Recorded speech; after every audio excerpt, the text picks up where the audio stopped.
Hello and welcome to this early access update for Titan Quest II. Our next release will feature a new chapter for you to explore, the Northern Beaches. In this chapter, your goal will be to finish the fight against the Ichthians, who have been a scourge upon the local population. Let's take a brief look at some of the new content we have for you. All masteries have received some new skills. Taking a look at this Cold Mage, we are largely relying on the new Frostbite skill, which freezes the ground, slowing and damaging enemies, and after a short time creates a cold explosion. Adding the Cold Snap and Frost Explosion modifiers will make enemies explode when they freeze, and you can also manually cause them to explode again once they are frozen. At that point, the enemies will fall if they can survive all this cold damage. Supporting this with other skills like Cyclone and Ice Nova, both of which offer further cold explosions, you get to be in absolute control of the battlefield. Further buffing cold damages with Storm Nimbus and all manner of passives will go a long way. In particular, the new Deep Freeze passive unlocks Chill Freeze, which gives you a chance to freeze enemies that are chilled. This will lead to even more cold explosions when your other skills get involved.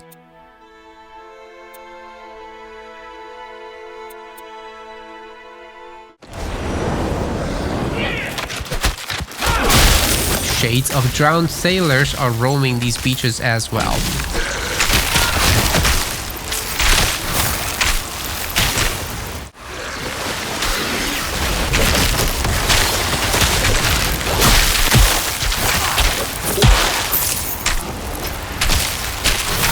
One of the new enemies is the Ichthian Bruiser. They are strong rank and file warriors, although lack training and equipment their more experienced counterparts have.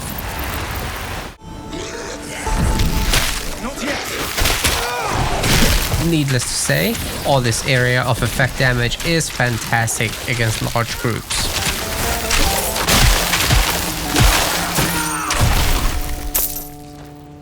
What about the Earth skills though, you may be wondering? How about some damage immunity? That's right, Stoneform is back. But this time we aren't going to be immune. Using the Unshackled Strength modifier, we lose half damage protection, but we'll be able to use channeled skills while Stoneform is active. Stoneform can also deal some physical damage while it's active, and as it ends with the Shockwave and Rock Explosion modifiers. Volcanic Eruption will be a nice opening move as we gather enemies around us and set up for Stoneform. Using the Repeated Eruptions and Aftershock modifiers, we can get it to do damage several times while we are busy using our channeling skills. Our main damage dealer will be Earthquake though, especially if we push that physical damage with our passives and the Earth Enchantment Aura. Using the Extended Charge modifier, we are able to gain an extra stage for hugely increased damage, especially with the Aftershock and Heavy Impact modifiers working together.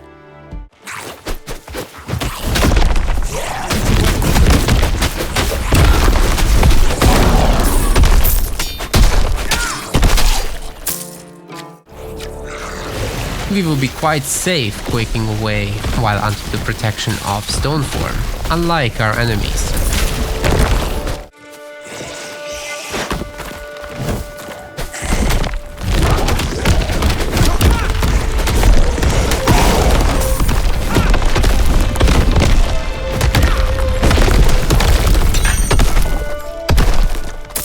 How about an in-your-face warfare build next? The new Valor skill summons a sword above your head and buffs your movement speed and damage. When it expires, the sword crashes down, dealing damage to enemies. The Sword of Damocles modifier will hugely increase the falling sword's damage, but will also hurt us.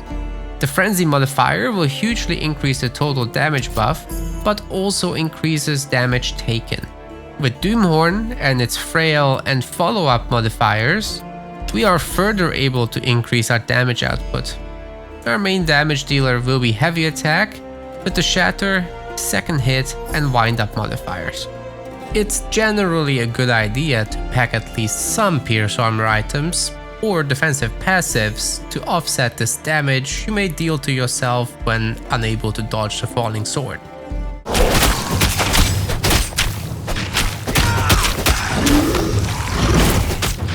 The Ichthian commander is much better equipped than the bruisers, and has several powerful abilities to boot. Best to avoid those.